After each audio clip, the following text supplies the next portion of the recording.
Dear students, कैसे हैं आप सब। जी, कल हमने टॉपिक पढ़ा था ग्रेविटेशनल फील्ड। उसमें हमने पढ़ा था कि आपके पास अर्थ के अराउंड एक ऐसा रीजन, एक ऐसा स्पेस जिसमें अर्थ जो है वो अजसाम के ऊपर फोर्स लगाती है, फोर्स ऑफ अट्रैक्शन। आइदर वो अजसाम अर्थ के साथ कांटेक्ट में हो या ना हो, यानी कि ये एक नॉन कांटेक्ट फोर्स है। इसको हम फील्ड फोर्स भी कहते हैं। तो आज हमने यहाँ से स्टार्ट करना है। It is assume that gravitational field exist all around the earth. ये हम तसव्वुर करते हैं कि आपके पास ये जो ग्रेविटेशनल फील्ड होती है ये चारों तरफ जो है वो अमल करती है। यानी कि हम ज़मीन के किसी भी कोने में चले जाएं, चाहे हम अमेरिका में हों, चाहे पाकिस्तान में हों, चाहे इंडिया में, जहाँ पे भी हम मौजूद हों, ये जो ग्रेविटेशनल फील्ड है ये ज़मीन के चारों तरफ जो है वो इक्वली जो है वो अमल करती है।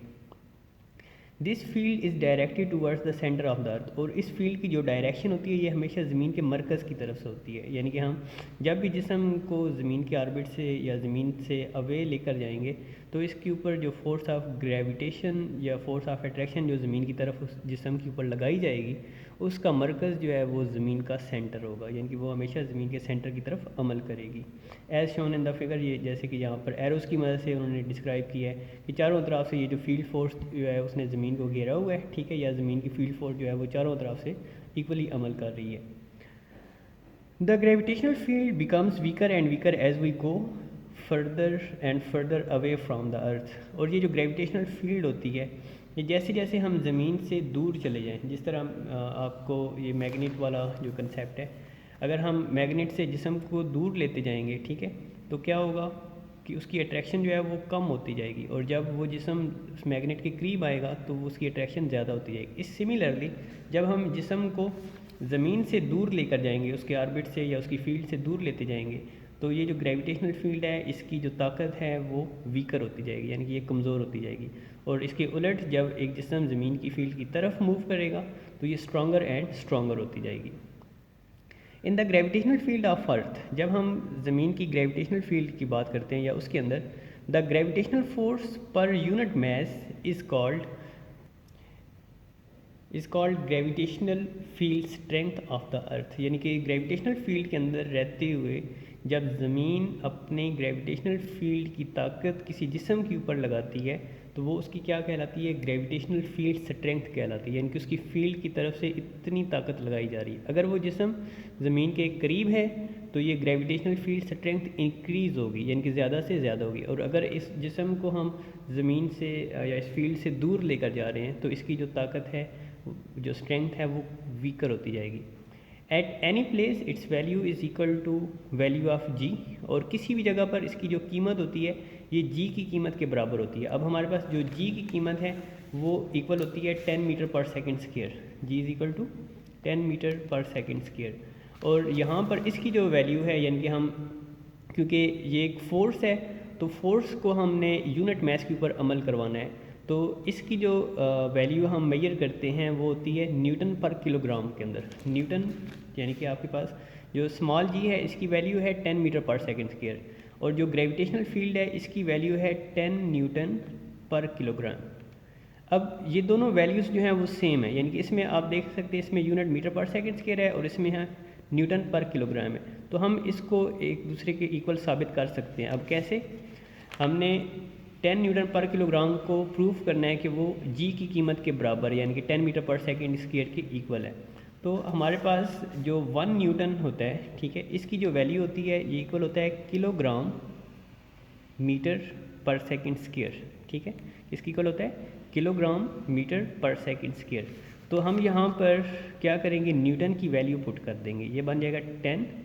न्यूटन की जगह हम लिख देंगे kilogram metre per second square, और ये पर किलोग्राम जो पहले से मौजूद है ये हम इसके साथ लिख देंगे। अब ये जो पर किलोग्राम माइनस वाला है ये प्लस वाले से कैंसिल हो जाएगा, तो पीछे आपके पास रह जाएगा 10 मीटर पर सेकंड स्क्वायर। तो ग्रेविटेशनल फील्ड स्ट्रेंथ की जो वैल्यू होती है वो आपके पास ग्रेविटेशनल एक्सेलरेशन g जो होता है उसकी वैल्यू के बराबर होती है। और इसकी वैल्यू सेम जिस तरह हम g की वैल्यू की बात करते हैं कि जैसे जैसे हम ज़मीन से ऊपर जाएंगे तो इसकी वैल्यू जो है वो डिक्रीज़ होती जाएगी, ठीक है, और जैसे जैसे हम ज़मीन की तरफ आएंगे इसकी वैल्यू इंक्रीज़ होती जाएगी। तो सिमिलरली जो ग्रेविटेशनल फील्ड स्ट्रेंथ होता है, जब हम ज़मीन के करीब करीब होंगे यानी कि इस फील्ड के करीब होंगे तो आपके पास जो ग्रेविटेशनल फील्ड है वो ज़्यादा होगी, और जब हम इससे फर्दर अवे जाते जाएंगे तो ग्रेविटेशनल फील्ड जो है वो हमारी वीकर होती जाएगी। तो एट एनी पॉइंट या at any place its value is equal to value of g at that point near the surface of earth the gravitational field strength is 10 newton per kilogram, और ज़मीन की सतह के करीब इसकी जो वैल्यू है वो 10 न्यूटन पर किलोग्राम के इक्वल होती है, ठीक है। तो आज का लेक्चर जो है वो हमारा यहाँ तक ही है, ठीक है। इस टॉपिक के अंदर हमारे पास 2 से 3 डेफिनेशन हैं, वो हमने करनी है। एक आपके पास ग्रेविटेशनल फील्ड स्ट्रेंथ की डेफिनेशन है, एक आपके पास फील्ड फोर्स की डेफिनेशन है। इसी तरह यहाँ से क्वेश्चन आ सकता है वाई ग्रेविटेशनल जो फील्ड फोर्स है वो एक नॉन कंटैक्ट फोर्स क्यों होती है, ठीक है, उसके बारे में हम बता सकते हैं। इसी तरह इसकी जो डायरेक्शन है वो किस तरफ होती है, यानी कि ये MCQ टाइप क्वेश्चन आ सकता है कि ग्रेविटेशनल फील्ड जो है वो किस डायरेक्शन में लाई करती है, तो it is always directed towards centre of the अर्थ। इसी तरह इसके ऊपर ये क्वेश्चन आ सकता है कि what happens when the body moves away from the gravitational field, या what happens to the gravitational field strength when a body moves away from the gravitational field of the earth. तो आपके पास हम बता सकते हैं कि जब एक जिस्म ग्रेविटेशनल फील्ड से अवे जाता है तो उसके ऊपर जो ग्रेविटेशनल फील्ड स्ट्रेंथ लगती है वो वीकर हो जाएगी, और जब जिस्म जो है वो ज़मीन की तरफ मूव करेगा तो वो स्ट्रॉन्गर एंड स्ट्रॉन्गर होती जाएगी, ठीक है। तो इसी तरह आपने ये जो पैराग्राफ है इसके अंदर से आपने शॉर्ट से जो क्वेश्चन हैं वो भी याद करने हैं, ठीक है। और उसके अलावा ये पूरा जो आपके पास टॉपिक है ये आपका लर्निंग वर्क है। यहाँ पर मैंने साइड में एक डेफिनेशन लिखी है इसकी। ग्रेविटेशनल फील्ड जो आपके पास ये जो टॉपिक है इसको हम डिफ़ाइन कैसे करते हैं।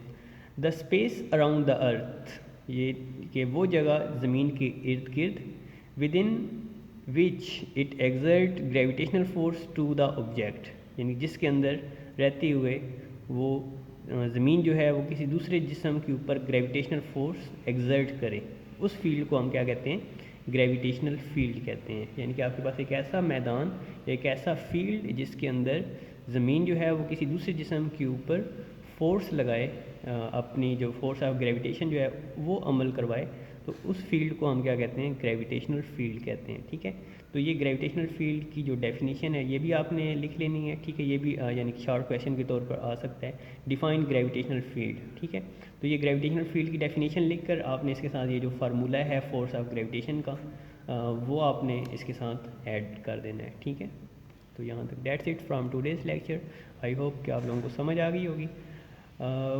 ये आप लोगों ने टॉपिक जो है वो अच्छी तरह से याद करना है। शॉर्ट क्वेश्चन के लिहाज से भी, अंदर से जो MCQs मैंने बताए हैं वो भी, और जो लॉन्ग क्वेश्चन के लिहाज से हैं वो भी आपने इसको याद करना है। कल आपको मैं इस टॉपिक की जो हेडिंग्स हैं वो बनवा दूंगा, ठीक है। आज आपने जस्ट इस पूरे पैराग्राफ को या पूरे टॉपिक को आपने एज इट जैसे है आपने याद करना है, ठीक है। Thank you so much.